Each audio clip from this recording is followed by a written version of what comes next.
On va s'intéresser ici aux défenses de l'organisme et plus particulièrement au système immunitaire, donc savoir comment l'organisme va se défendre face à une infection. Donc ce système immunitaire est formé de différents organes et de cellules qui vont participer aux réactions immunitaires, c'est-à-dire aux réactions de défense de l'organisme contre des micro-organismes pathogènes, c'est-à-dire contre une infection. Le système immunitaire est formé tout d'abord d'organes localisés ici en vert sur la silhouette. Donc on a différents organes qui vont assurer différents rôles. On va avoir des organes qui vont permettre de produire des cellules du système immunitaire, comme par exemple la moelle osseuse. On a des organes qui vont permettre de stocker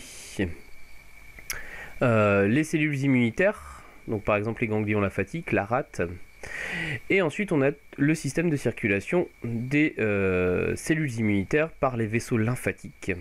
On a le détail d'un ganglion lymphatique ici, dans lequel on va retrouver les vaisseaux sanguins, mais aussi les vaisseaux lymphatiques. Donc les cellules du système immunitaire vont pouvoir circuler dans les vaisseaux lymphatiques, là où se trouve la lymphe, et dans les vaisseaux sanguins, là où circule le sang. On observe ici une lame de frottis sanguin, c'est-à-dire une goutte de sang observée au microscope. Dans ce frottis sanguin, on observe différents types de cellules, de grandes catégories de cellules, donc des cellules très nombreuses, de petite taille et sans noyau qu'on appelle les globules rouges ou hématies, et des cellules de plus grande taille avec un noyau bien coloré ici grâce à un colorant qu'on appelle donc des globules blancs ou leucocytes. Il en existe différents types, des phagocytes ou des lymphocytes qui donc font partie ici du système immunitaire. Alors, une première réaction de l'organisme se met en place, c'est ce qu'on appelle l'inflammation ou la réaction inflammatoire. Donc, comme on peut le voir ici, lorsqu'on se blesse, 4 grands signes qui montrent qu'une réaction de l'organisme se met en place. Tout d'abord, c'est la douleur, puis la chaleur, puis la rougeur et un gonflement au niveau de la plaie. Alors en détail ici on a un schéma d'une coupe de la peau avec l'épiderme, la partie superficielle de la peau, et le derme dans lequel on va retrouver des vaisseaux sanguins. Lorsque l'on se blesse, il y a une zone lésée où des micro-organismes peuvent pénétrer et s'y multiplier, donc contamination, infection. Ces micro-organismes portent ce qu'on appelle des antigènes, c'est-à-dire des molécules étrangères au corps, qui vont donc être reconnus par des cellules sentinelles. Ces cellules vont donc donner l'information qu'un corps étranger est rentré à l'intérieur de l'organisme.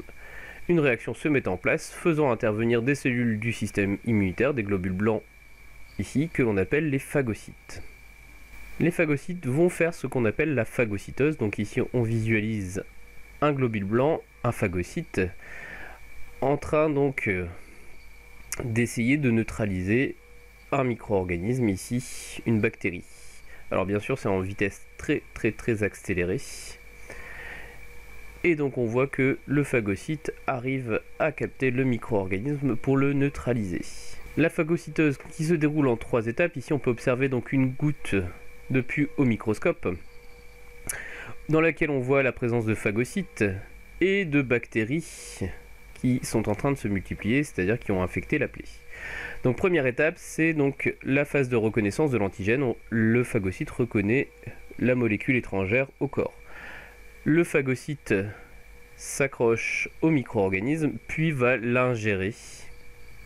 Donc va absorber en fait le micro-organisme, puis va le digérer pour le neutraliser et rejeter les déchets à l'extérieur de la cellule. Alors il existe des signes qui indiquent qu'il y a une infection, c'est ce que va rechercher le médecin par exemple lorsqu'il cherche donc les ganglions lymphatiques. S'ils sont gonflés, ça veut dire qu'il y a une réaction de défense qui s'est mise en place. Et donc s'il y a une réaction de défense, ça veut dire qu'il y a une infection quelque part dans l'organisme. On peut réaliser une analyse de sang pour aussi vérifier donc qu'il y a bien une infection. Il va y avoir donc une réaction au niveau des cellules immunitaires. On voit que un individu atteint d'une angine bactérienne et un individu en bonne santé, le nombre d'hématies ne varie quasiment pas. Il n'y a pas de variation du nombre d'hématies, c'est-à-dire de globules rouges. Par contre, on observe une augmentation du nombre de leucocytes, c'est-à-dire de globules blancs. Ça veut donc dire qu'une réaction du système immunitaire s'est mise en place. Si la première ligne de défense n'est pas suffisante, des cellules immunitaires spécialisées vont se multiplier dans les ganglions lymphatiques après avoir reconnu l'antigène. pour ensuite mettre, donc pour pouvoir se multiplier et ensuite mettre en place une réaction spécifique vis-à-vis de l'antigène. On voit que là, ici, ça va prendre un petit peu plus de temps que la première étape de la réaction inflammatoire. Ces cellules spécialisées, ce sont les lymphocytes. Il en existe deux types, les lymphocytes B et les lymphocytes